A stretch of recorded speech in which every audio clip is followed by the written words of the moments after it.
খানাকুলের BJP বিধায়ক শান্ত ঘোষের গ্রেপ্তারের দাবিতে পথে নামল তৃণমূল।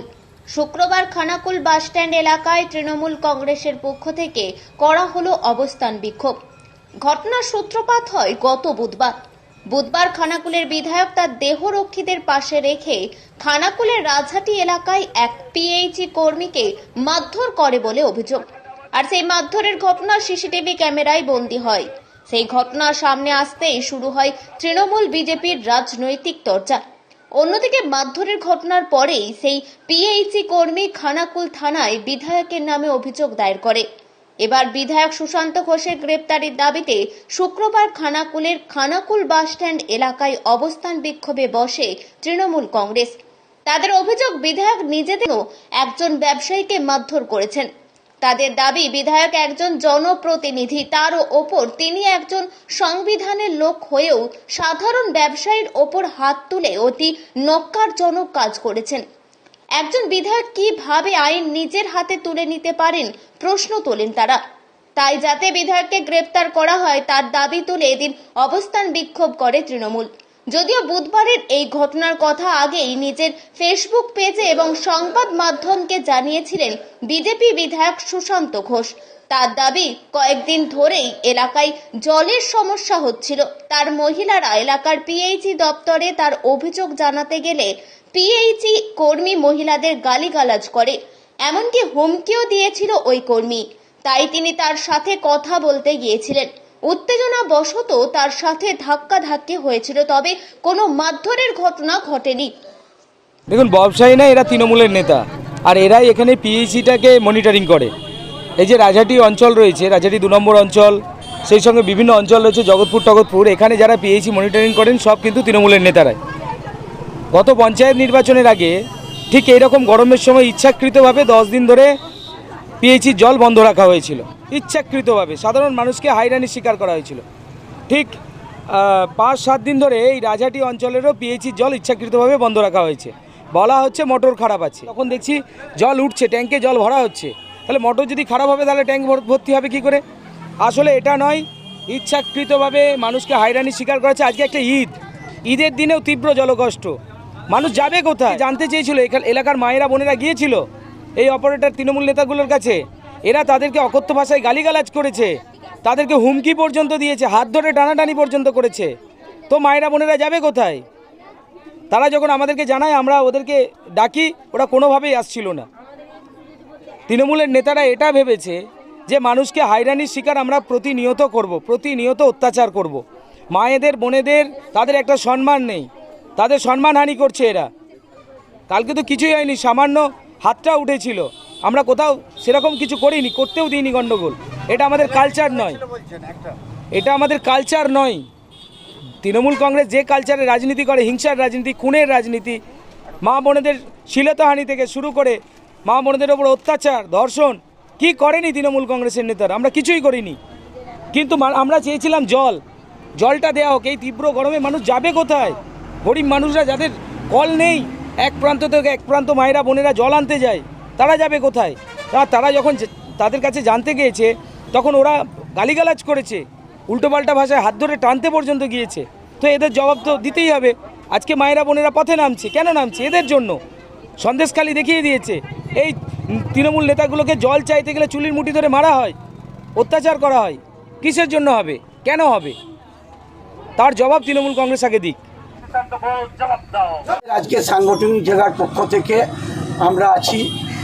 আমাদের জেলার হায়দার যেমন আছে, আমাদের ব্লক প্রেসিডেন্ট আমাদের রাজা আছে, দীপেন আছে, পঞ্চায়েত সমিতির সভাপতি শিশির সরকার আছেন আরামবাগ। এটা আমাদের আরামবাগ সাংগঠনিক জেলার পক্ষ থেকে খানাকুল 1-2 ব্লকের আমাদের নেতৃত্বরা আছেন। আমরা সকলে মিলে এই যে বিধায়ক সুশান্ত ঘোষ যে আইন হাতে তুলে নিয়েছে, এইটাই হচ্ছে আমাদের দাবি। সেই জন্য আমরা এখানে বিক্ষোভ আমরা বসেছি। তাই সেই সুশান্ত ঘোষ যে দাদাগিরি করেছে, যে আইন হাতে তুলে নিয়েছে, তার বিরুদ্ধে আমরা এখানে রাস্তায় আমরা বিক্ষোভ দেখাচ্ছি। এটা অন্যায় করেছে, কারণ উনি আইনসভার একজন সদস্য। আইন নিজে কোনোদিন কেউ হাতে করতে পারে না। ওরা পঞ্চায়েত সমিতি আছে, গ্রাম পঞ্চায়েত আছে, ওরা জল দিতে পারছে না বিভিন্ন জায়গায়। সেইটা কি করছেন, উনি কি করেছেন যে একজন ব্যবসায়ী যে ওদের কাছে ফ্লেক্স করায়, যে প্যান্ডেল করায়, তার কাছে সে টাকা পাবে, সে টাকা তাগাদা করেছে বলে সেই ব্যবসায়ীকে মারধর করেছে। তাই ওরা মিষ্টির দোকান থেকে আরম্ভ করে, আনাজের দোকান থেকে আরম্ভ করে বিভিন্ন জায়গায় যে ব্যবসায়ীরা আছে তারা কেউ মুখ খুলতে পারে না।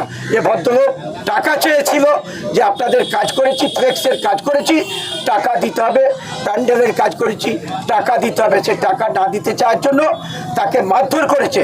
তাই এই যে মারধর করেছে, এর জন্য আমরা নক্কারজনক কাজ করেছে, তার বিরুদ্ধে আমরা আজকে অবস্থান রাস্তা বিক্ষোভে বসেছি। প্রশাসন আছে, প্রশাসনের ওপর আমাদের আস্থা আছে। আজ আবার সোমবার আমরা আপনারা জানেন যে নামাজ হয়েছে, ঈদের নামাজ, সেই আমরা আর কিছুক্ষণ করব আপনাদের সাংবাদিক বৈঠক করে আজকের যে বিক্ষোভ সমাবেশ, যে আমাদের খানাকুলের যে বিধায়ক যে সুশান্ত ঘোষ, তার দাদাগিরির বিরুদ্ধে, আইন হাতে করে নেওয়ার বিরুদ্ধে আমরা আজকে অবস্থান বিক্ষোভ করছি। এটা কি গ্রেপ্তার হতে পারে? এটা প্রশাসনের উপর আমাদের আস্থা আছে। প্রশাসন নিশ্চয়ই অভিযোগ করেছে, নিশ্চয়ই প্রশাসন আবার এখন নির্বাচন কমিশন আছে, নির্বাচন কমিশনের কাছেও আমরা আমাদের এই যে দাবিটা নিয়ে আমরা তুলে ধরবো। আমরা প্রশাসনের কাছেও আমরা করবো, কারণ এখন নির্বাচন কমিশনের মাধ্যমে এখন এ চলছে, আপনারা জানেন। আর নির্বাচন কমিশন মানে দিল্লির যে বিজেপি। আপনারা কি বলবেন?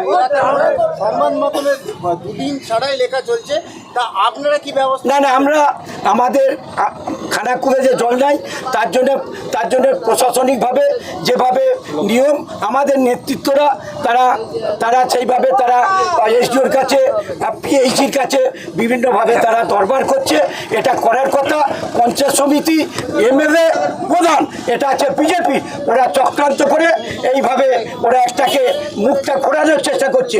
ওরা যতই ঘোরানোর চেষ্টা করুক, যেমন রাম মন্দির করেছিল সেটা যেমন জিরো হয়ে গেছে, ওরা যেমন ইলেকশন বোর্ডে দেখেছেন যেমন জিরো হয়ে যাচ্ছে, তাই ওরা যত কৌশল করবে সেই কৌশল ওদের কিন্তু সেটা কিন্তু মিথ্যে থিম হয়ে যাবে।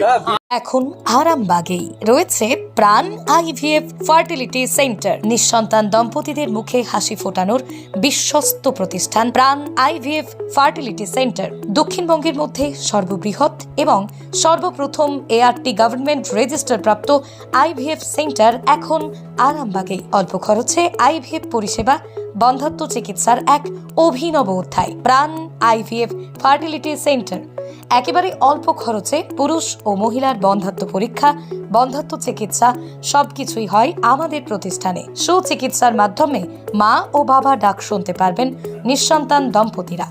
তাহলে আর দেরি কেন? আজই যোগাযোগ করুন প্রাণ আইভিএফ ফার্টিলিটি সেন্টারে।